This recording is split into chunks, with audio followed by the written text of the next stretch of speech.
Thank you, EC, for presenting that. That goes along with what we were talking about this last week in Revelation chapter 2. We talked about in verse 14 and verse 15. Verse 14, it talked about the doctrine of Balaam.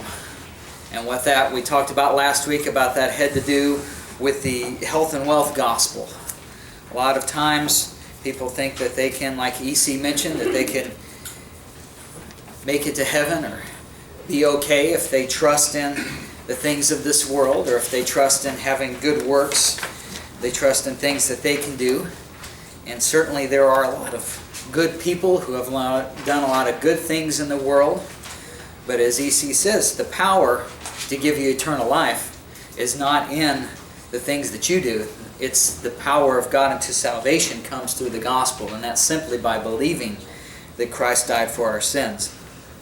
And when we're in Revelation, in that tribulation period, there is a lot of false religion that's in there to get people away from having faith in what God tells them according to their dispensation, according to the prophecy dispensation.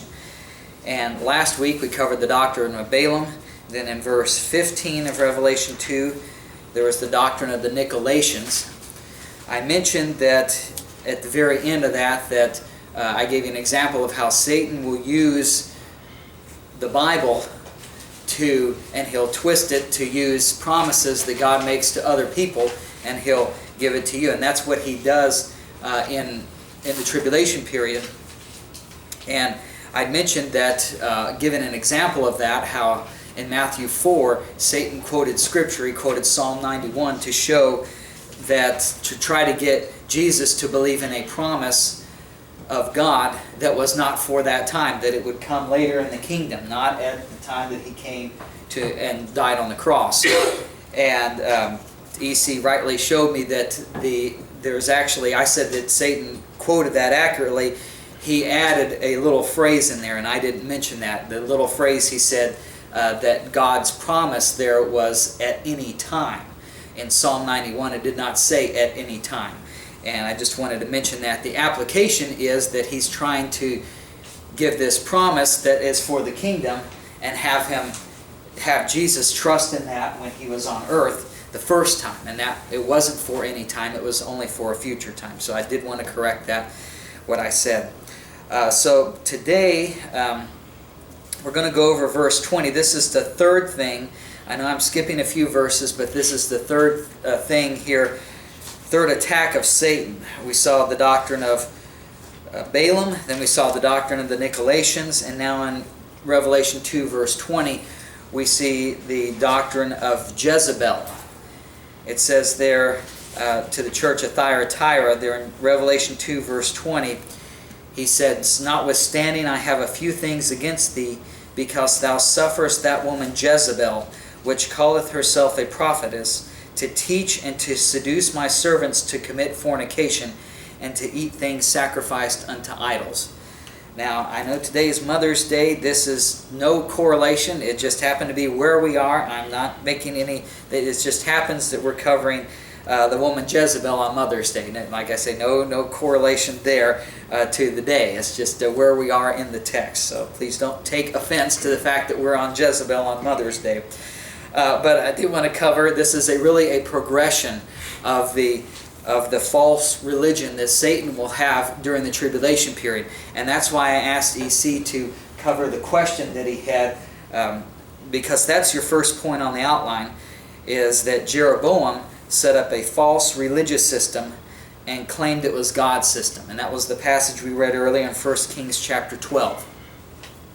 And basically what he did there is that the kingdom was divided between the north and the south, and you had the temple in Jerusalem, which was in the southern part of the kingdom there, and Jeroboam was king over the north.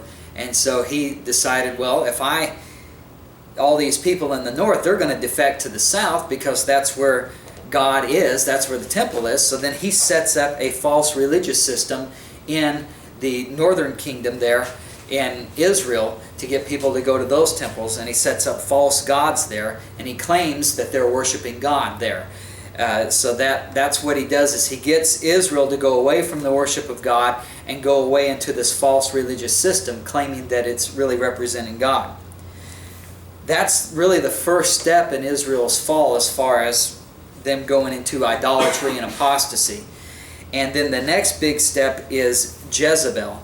If we go over to 1 Kings chapter 16, we'll see, because since Revelation 2 is talking about that the church is allowing that woman Jezebel to come into their midst and to get Israel to go astray from having faith in God's promises to them, we need to see, what is this system that Jezebel set up. And so, in 1 Kings chapter 12, that's where Jeroboam set up this false religious system. Well, in 1 Kings 16, we see that the king at that time was Ahab, and he married this woman named Jezebel. We'll start back in verse 29 to get the context. 1 Kings 16, verse 29. 1 Kings chapter 16, verse 29. It says, "And in the 38th year of Asa, king of Judah, began Ahab the son of Omri to reign over Israel." So you can see the kingdom is divided. Ahab is over Israel in the north, and then Asa is over Judah in the south. And it says, "And Ahab the son of Omri reigned over Israel in Samaria 22 years. And Ahab the son of Omri did evil in the sight of the Lord, above all that were before him." So the thing that Jeroboam did in setting up false temples and a false religious system there in Israel was certainly an evil. It was a bad thing in God's sight. But Ahab took it one step further. It says he did evil above all that were before him. And now in verse 31, we're going to see what he did. It says, "And it came to pass, as if it had been a light thing for him to walk in the sins of Jeroboam, the son of Nebat, that he took to wife Jezebel, the daughter of Ethbaal, king of the Zidonians, and went and served Baal and worshipped him." You're filling the blank on the outline is that we looked at Jeroboam and setting up that temple, and it was a false system leading Israel astray. That was a big deal. But according to verse 31 here, what Ahab did under Jezebel, it says it had been a light thing for him to walk in the sins of Jeroboam. And that's your fill in the blank, is that Jeroboam's sin is called a light thing compared to Jezebel.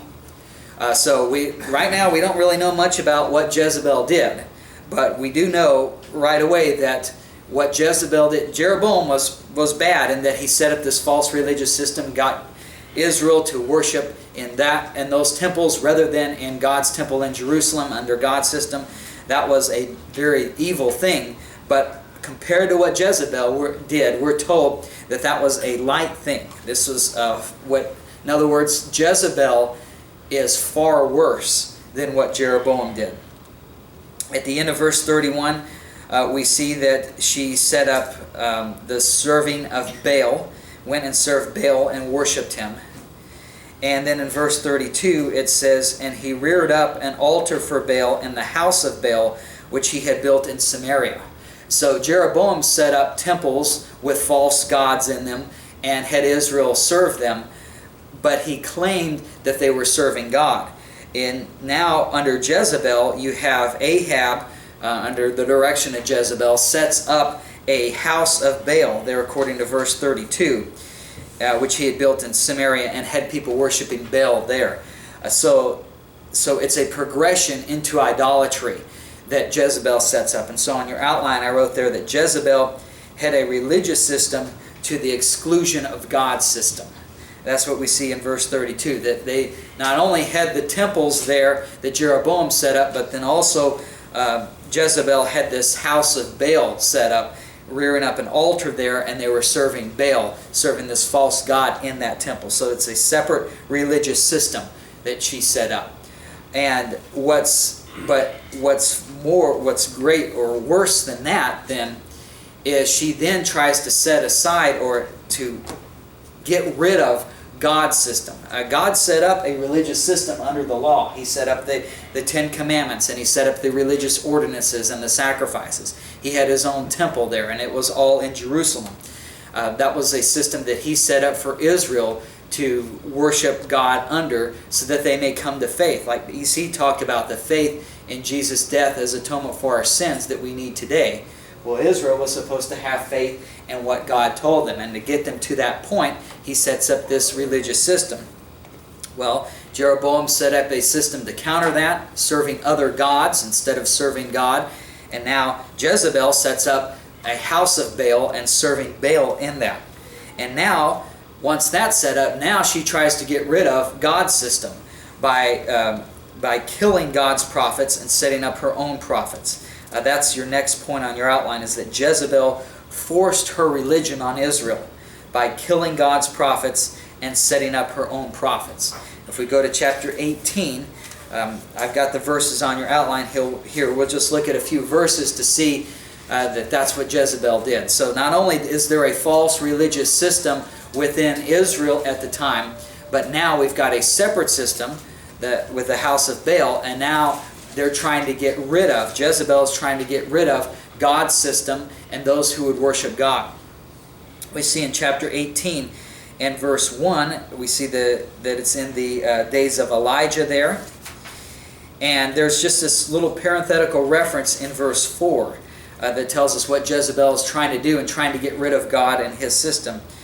It says, "For it was so, when Jezebel cut off the prophets of the Lord, that Obadiah took 100 prophets and hid them by 50 in a cave and fed them with bread and water." So we're not really, you just got this little parenthetical reference that tells you Jezebel comes in and she attempts to destroy all of God's people. A prophet of the Lord, is someone who speaks for God. He's the one that says, you see that over and over in the Old Testament where it says, "Thus saith the Lord," and it's a prophet speaking for God. So Jezebel attempts to get rid of all of God's prophets. Her cutting off would be just a way of saying that she was trying to kill them and get rid of all the prophets. In other words, get rid of the word of the Lord coming to Israel, so that no word of God would come to Israel, but all they would have is the word of Baal, and they would worship Baal. But God saves 100 prophets, as that verse says there, through Obadiah, hiding them. You go down to verse 13. Again, we're told about Jezebel killing the prophets. It says, "Was it not told, my Lord, what I did when Jezebel slew the prophets of the Lord? How I hid 100 men of the Lord's prophets by 50 in a cave and fed them with bread and water?" Down in verse 19, so we see that Jezebel tried to get rid of them, but we still have 100 prophets left. Down in verse 19, you can see her setting up her own prophets of Baal. It says, "Now therefore send and gather to me all Israel unto Mount Carmel, and the prophets of Baal 450, and the prophets of the groves 400, which eat at Jezebel's table." So this is, God is really setting up a contest to show He is the God of Israel and not Baal. That's what's going on here. But you can see from this verse here that Jezebel had set up 450 prophets of Baal, plus another 400 prophets that were in the groves. The groves were these idolatrous worship centers, and there was a sexual fornication and associated with the groves, and idolatry mixed in, but which we won't go into. But the point is, you've got at least 850 prophets of this false religious system that Jezebel set up that's mentioned here. And we know that God's prophets are down to 100. So you can see before God had His prophets, and now Jezebel has set up not only that false religious system of Baal, but false prophets that would go along with that system. And she's attempted to get rid of God's system by getting rid of the prophets. And then chapter 19 and verse 1. Chapter 19, verse 1, again we see another reference to the fact that Jezebel was trying to get rid of the prophets of the Lord. It says, "And Ahab told Jezebel all that Elijah had done, and withal how he had slain all the prophets with the sword. Then Jezebel sent a messenger unto Elijah, saying, so let the gods do to me and more also, if I make not thy life as the life of one of them by tomorrow about this time. What had happened in chapter 18 was through that contest that God set up, Elijah called fire down from heaven, and he ended up killing the prophets of Baal. So to try to reestablish God's prophets. But you can see Jezebel here not only killing the prophets of God, but then she also, as verse 2, she promises to kill Elijah. So you can see what Jezebel is trying to do. She's trying to not only set up a false religious system, but she's really taken away what we would call in America the freedom of religion. For example, people like us today who would believe God's Word and trust in it, and we meet in a place like this and go over the truth of God's Word and learn it and let it edify us. Jezebel was trying to get rid of that. She did not want anybody believing in God and the system that God set up. She was threatening, she killed the prophets, she's threatened to kill Elijah and anyone who would believe in God's Word to Israel. She would attempt to put them to death.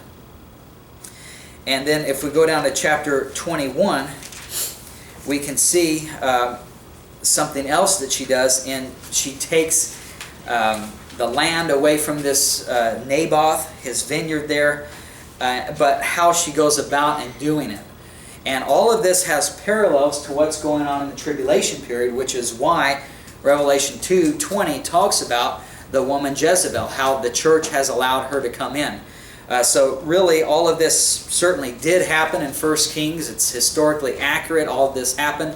But what happened is just a sign or a picture for those in Revelation who are going through the tribulation period to understand, to see that Jezebel did this. The similar thing is going to happen in the tribulation period.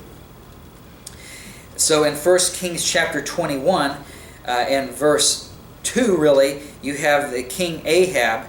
He spake unto Naboth, saying, Give me thy vineyard, that I may have it for a garden of herbs, because it is near unto my house. So Ahab, he's the king of the land of Israel at the time. He sees this land and he wants the land for himself to build a garden. Naboth would not give him the land, and so then Ahab has a little pity party about it, saying, he won't give me the land, I'm upset about it. So then notice what Jezebel does in verse 7. Jezebel comes in, she's going to take that land by force, just like she took over the religious system in Israel and set up her own system of Baal. She's going to come in and take over the land as well. Verse 7, there in 1 Kings 21, And Jezebel his wife said unto him, Dost thou now govern the kingdom of Israel? Arise and eat bread, and let thine heart be merry. I will give thee the vineyard of Naboth the Jezreelite. So there's the promise that Jezebel is going. Naboth would not sell that land to Ahab. Jezebel says, I'm going to give it to you. So if she can't sell, if he won't sell the land, but Jezebel's going to get it, what that tells you is she's going to get it by force. And we see what she does there in verse 8. So she wrote letters in Ahab's name, and sealed them with his seal, and sent the letters unto the elders and to the nobles that were in his city, dwelling with Naboth. And she wrote in the letters, saying, Proclaim a fast, and set Naboth on high among the people. So here's a religious feast that she's, or the opposite of feast, fast, a religious fast that she's setting up under Baal, is what she's doing. But she's doing it in the name of God. Because in verse 10 it says, And set 2 men, sons of Belial, before him, to bear witness against him, saying, Thou didst blaspheme God and the king, and then carry him out and stone him, that he may die. So Naboth is set apart here in this fast. Then you have 2 men, sons of Belial, which means they're standing for Baal there, and they are falsely witnessing that Naboth blasphemed God. So they're going to say, Naboth blasphemed God, therefore, under God's law, we must put him to death. Naboth, there's no record of him blaspheming God. He did not do that. She's bringing up false witnesses to falsely accuse Naboth. And that's your fill in the blank there, that Jezebel falsely accused Naboth, had him killed, and took his vineyard. she falsely accused Naboth, had him killed, and took his vineyard. So this is her plan, and we see she carries it out. If we go down to verse 13, 1 Kings 21:13, it says, "There came in 2 men, children of Belial, and set before him, and the men of Belial witnessed against him, even against Naboth, in the presence of the people, saying, Naboth did blaspheme God and the king. Then they carried him forth out of the city, and stoned him with stones, that he died. Then they sent to Jezebel, saying, Naboth is stoned and is dead. And it came to pass, when Jezebel heard that Naboth was stoned and was dead, that Jezebel said to Ahab, Arise, take possession of the vineyard of Naboth the Jezreelite, which he refused to give thee for money, for Naboth is not alive, but dead. And it came to pass, when Ahab heard that Naboth was dead, that Ahab rose up to go down to the vineyard of Naboth the Jezreelite to take possession of it." So what we see here is that a progression there of Jezebel's religion. She sets up this house of Baal, has people serve it, and then she kills the prophets of God, sets up her own prophets of Baal, and then she blasphemes God's name by using God, saying that, in this case, she sets up Naboth, someone who we have no record of sinning. He did not do anything wrong. But the law says, God's law that he set up says, if someone blasphemed God, and we have in the mouth of 2 or 3 witnesses, that matter is established. So if we have 2 witnesses that will confirm that he blasphemed God, then, and they're true, they have to be true witnesses, then that person is to be killed. So she uses God's system that he set up, that law that he set up, and that system to get rid of God's people. She falsely accuses, under the law, if they judge justly, we would find that the sons of Belial here lied about him blaspheming against God, and according to law, they are the ones that should be put to death. But she uses the law and twists it around to get the guy who stands for God, in this illustration, Naboth, the guy who stands for God, ends up falsely accusing him that he really blasphemed God, has him put to death, and now Ahab then takes over the land. And all of this, you're saying, well, we're studying Revelation, why are we in 1 Kings? The reason is because this story is parallel to exactly what the Antichrist is going to do in that tribulation period. He'll come in and set up a false religious system. It's detailed more in Revelation 17, and when we'll get into that later. It's called Babylon there. That's the religious system that Jezebel set up. Really, it was set back up under the Tower of Babel there in Genesis chapter 11. And that system has continued on throughout history. It continues today, and it was in the days of Jezebel, and it will be in the tribulation period. And that's a false religious system that not only goes against what God says, but it's trying to get rid of God's people, forcing them out.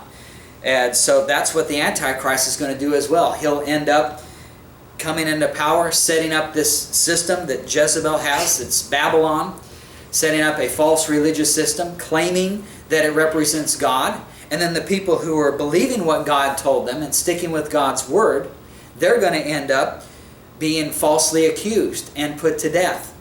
And so that system, it's going to try to not only set up a false religious system against what God promised to Israel, but also get rid of those who would trust in what God has says. And the idea there is to get rid of those who would have faith in what God has said, so they won't be able to enter the kingdom, but they will end up, unfortunately, being outside that kingdom in the lake of fire. And that goes back to what EC said earlier. Even though we're not in that dispensation over there today, the only way that we can please God is by having faith in what God has told us. And when we trust in Jesus' death as atonement for our sins, we have eternal life, and we have it with God in heaven. We'll probably end up having, since there's a lot of detail here and we're almost out of time, we'll end up covering a lot of this outline next week as well. But we will continue in 1 Kings here. In 1 Kings 21 and verse 25, we see it talks about, it says there in that verse, it says, "But there was none like unto Ahab, which did sell himself to work wickedness in the sight of the Lord, whom Jezebel his wife stirred up." So the fill in the blank is that Ahab sold himself to work wickedness, and Jezebel is the one who stirred him up. I didn't read the little sentence before that on your outline. That's really the conclusion of what we've talked about with what Jezebel did. It says, Jezebel's sin is to build a false religious system that replaces God's system by falsely accusing and killing all of those following God's system. And then the second part of that, which we'll get into next week, is that she'll end up setting up that religious system as the standard. That's really, she's got to get people to accept this system and follow it. And we see with Ahab, the way it worked for Ahab, as 1 Kings 21:25 says, is that he did sell himself to work wickedness in the sight of the Lord. He went along with what he was the king. He could have told Jezebel, no, you're not going to do this. But he went along with it, and the reason he did is because of the power and the riches that went along with it. By falsely accusing Naboth and Ahab ended up getting that land that was next to him. It wasn't his land. He shouldn't have been able to get it, but he ended up taking over that land and for himself there. And that's what the Antichrist is going to do. He's going to end up taking what's not rightfully his. He's going to take the nation of Israel. He's going to end up getting into the temple of God. He's going to declare himself as God, and he's going to set up that religious system and have all of Israel and all of the world bow down to the image of the beast that's set up or suffer capital punishment as a result. Well, for one man to do that, he's got to get the support of all of those, the nation as a whole, to come along with him, to agree with that. And the way he does that is by offering those riches and power that goes along with them. So just like Ahab sold himself to work wickedness in the sight of the Lord, realizing that selling himself, he would get the riches and the power that's all behind it. That's what Israel is going to do in the tribulation period. They'll see the false system that Jezebel sets up, and they'll sell themselves to work wickedness, to go along with what Jezebel says, or what that Babylonian religious system says, because of the power that's associated with. When the Antichrist in the first half of the tribulation period, he does make that covenant with Israel, and he sets up a system, but he doesn't have world power in that first half of the tribulation period. During the first 3.5 years, there are other kings that he has power with. It's not until the last half that he is able to he sets up the Babylonian system, he sets up the image of the beast, and he rules the entire world. He's not able to do that until he gets Israel behind him to go along with what he has set up. And he does that through offering them riches